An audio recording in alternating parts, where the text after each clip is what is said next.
예, 안녕하세요. 10월 16일 수요일 짱목과 말씀수다의 시간입니다. 오늘 주시는 하나님의 말씀은 사도행전 24장 14절부터 27절의 내용의 긴 말씀이에요. 하나님 말씀을 보시겠습니다. 그러나 이것을 당신께 고백하리이다. 나는 그들이 이단이라 하는 도를 따라 조상의 하나님을 섬기고 율법과 선지자들의 글에 기록된 것을 다 믿으며 그들이 기다리는 바 하나님께 향한 소망을 나도 가졌으니 곧 의인과 악인의 부활이 있으리라 함이니이다.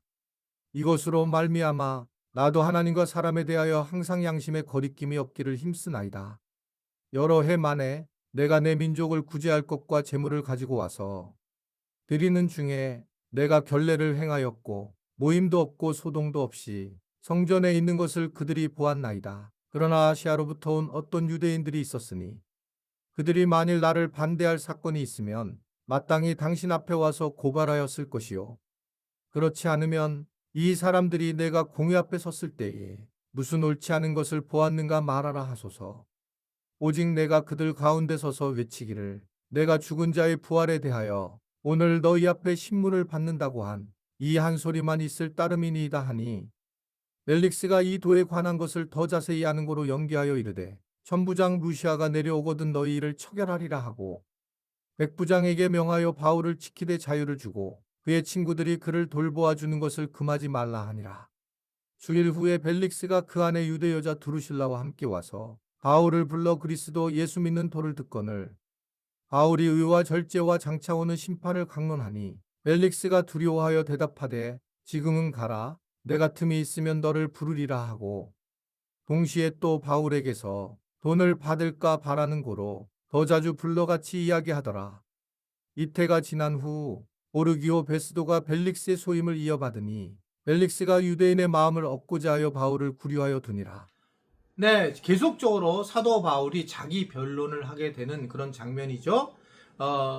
벨릭스 총독에게 하다가 아그리빠에게 하다가 또 베스도 총독 앞에서도 고백을 하는 장면을 이야기를 하고 있습니다.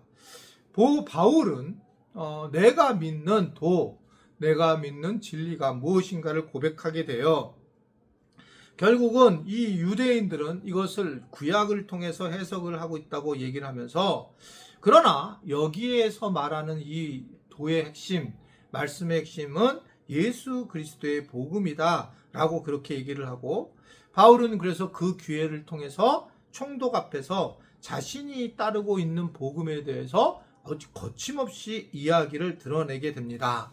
그 과정 중에 죽을 수밖에 없는 우리들이 예수 그리스도의 부활을 통해서 구원을 얻게 되었다라고 하는 십자가의 죽음과 부활의 복음의 메시지를 분명하게 전해지는 것입니다. 여러분들은 혹시 누가 복음을 전해달라고 하면 복음을 전해주는 언어를 이렇게 만들고 있나요? 자녀들이 엄마, 아빠, 복음이라는 게 뭐야? 라고 하면 스토리텔링을 통해서 내가 이게 복음이야 라고 그 말할 수 있는 것들을 잘 준비되어 있는지 궁금해요. 예수님의 십자가와 부활 이야기야 라고 한다면 스토리텔링이 없어서 되게 이해하기가 어렵고 힘들 거라고 생각을 해요. 근데 내가 복음에 대한 이해를 완벽하게 했을 때에 그것을 얼마든지 설명을 할 수 있다라고 하는 거죠. 그러니까 그 자기 방식이겠지만 나는 인생이 엄마는 되게 허무했고 그리고 살고 싶지 않은 마음이 들고 아침마다 우울했었다. 그런데 결국 내가 내 자신이 살려고 하면 될 수가 없었는데 예수님을 이제 믿게 되었고 예수님을 믿게 되었더니 내가 이 땅에서 살다가 죽는 것으로 예수님을 믿고 나니까 해결이 되고 죽고 나서도 내가 예수님을 믿고 해결이 되더라. 예수님을 믿고 결국 예수님의 그 십자가가 내 죄를 담당했다는 것을 나는 믿고 있고 그러면서 또 예수님인 십자가의 그 죽음이 부활이라고 하는 걸 통해서 내가 완성이 됐다는 걸 알게 됐다. 부활함으로써 나는 마귀의 자녀가 된 것이 아니라 하나님의 자녀가 되었다는 것 때문에 이러이러한 확신이 생겼고 이러한 기쁨이 생겼다라고 하는 것을 이제 정말 자기 삶에서 드러나듯 전해주는 것이 되게 중요하다는 거죠. 제가 이제 요 사이 뭐 좀 아내가 이제 그 아프리카 갔을 때 운동을 좀 많이 해서 살이 조금 빠졌어요. 그리고 난 다음에 이제 제가 또 나름대로 운동을 이제 러닝을 하다 보니까 좀 건강이 많이 회복이 됐다는 거를 이제 아주대 병원에 갔더니 얘기를 하시는 거예요. 이게 뭐 수치가 피가 좋아졌다. 그러면서 이제 어떤 이렇게 외모의 피부도 좀 좋아졌나요? 이게 피부에 대해서도 좋아졌다는 분들이 계시는 거예요. 근데 어떤 권사님이 그런 얘기하는 거예요. 목사님 이렇게 그 어떤 외적인 부분도 좋아지시니까 맨날 목사님이 행복하게 사세요라고 얘기하는데 눈이 빨갛고 피곤해 보이시는데 사실 어떻게 보면 목사님부터 저렇게 좀 건강하시지라고 하는 생각을 하면서 그렇게 됐을 때 자기가 목사님이 오히려 건강한 모습으로 설교하니까 더 은혜를 받게 되더라 라고 얘기를 하는 겁니다. 그래서 내가 내 건강을 유지하는 것도 되게 중요하구나.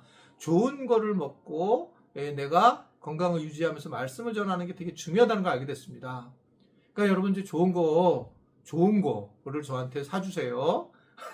어쨌든 그런 것들을 보게 되면서 굉장히 내 스스로 복음으로 살아가는 것에 대한 그 말이 아니라 삶의 어떤 모습들이 드러난다라고 하는 것들을 얘기하시는 거겠죠. 그러니까 바울도 이상하게 이제 그 총독이 보니까 얘가 말하는 게 대범하고 다르다 말이죠.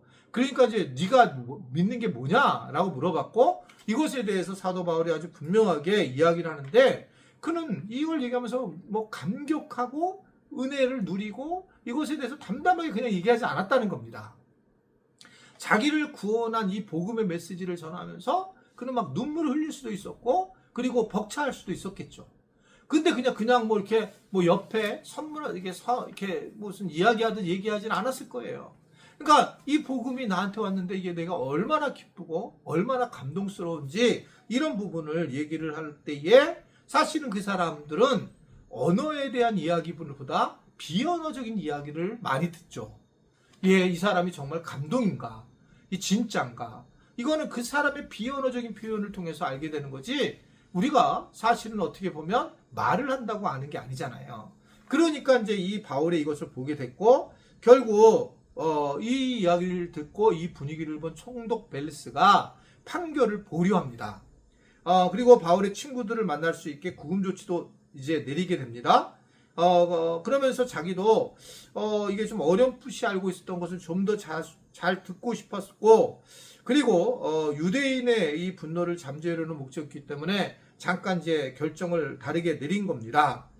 그러나 이제 이 벨릭스가 은혜를 받는 상황이 될 수 있었지만 또 하나의 이제 중요한 문제가 뭐였냐면 뇌물을 받으려고 하는 것 때문에 결국 이러한 이 이기적인 욕심이 들어가게 되면 결국은 복음의 핵심을 잃어버리게 되는 것을 볼 수 있어요. 이게 그에게 안타까운 부분이었고 복음을 만나지 못하는 상황이 되었다라고 하는 겁니다. 우리가 예수를 믿을 때 자기가 뭔가 이득을 얻고 유익하기 위해서만 믿으려고 할 때에는 결국 우리는 은혜를 누리지 못해요. 내 것을 내가 손해보고 내 것을 내려놓고 하나님께 영광을 돌리는 삶을 살다 보면 우리에게 아주 엄청난 은혜가 임하지만 내가 돈을 벌기 위해서 기도하고 내가 잘 살기 위해서 뭐 어떻게 살고 이렇게 생각을 하게 될 때에 우리는 도리어 문제가 되더라. 결국 우리가 우리 안에서 복음이 되지 못하는 걸 많이 경험합니다. 따라서 우리가 이 삶 속에서 복음을 만나고 경험하는 것이 굉장히 중요하고 그때에 결국 우리가 복음에 반응하는 것으로 이 어떻든 욕심을 내려놓고 그렇게 행할 때에 은혜를 경험하더라는 것들을 오늘 우리에게 전해주고 있습니다. 복음은 굉장한 건데 이 복음을 나의 욕심으로 만나게 될 때는 또 다른 문제가 생긴다. 항상 겸손하게 복음을 주님 앞에 의지하고 이 복음 주심으로만도 충분하다는 고백을 통해서 우리 신앙이 더 자라고 더 은혜를 누리는 우리 지체들이 되기를 주님의 이름으로 부탁을 드립니다. 기도하겠습니다. 하나님 아버지, 오늘도 우리가 예수님의 은혜 안에서 거하게 하신 것 감사하고 오늘 또 복음을 만난 우리의 삶이 다른 사람에게 전할 때에 우리의 그 은혜를 받은 것들에 대한 비언어적 표현들이 얼마나 중요한 줄을 알고 그러한 것들이 잘 전해져서 우리의 입으로만 전하는 크리스찬이 아니라 우리의 삶과 우리의 행동과 우리의 태도를 통해서 복음을 전할 줄 아는 그런 우리 모두가 되도록 도와주옵소서.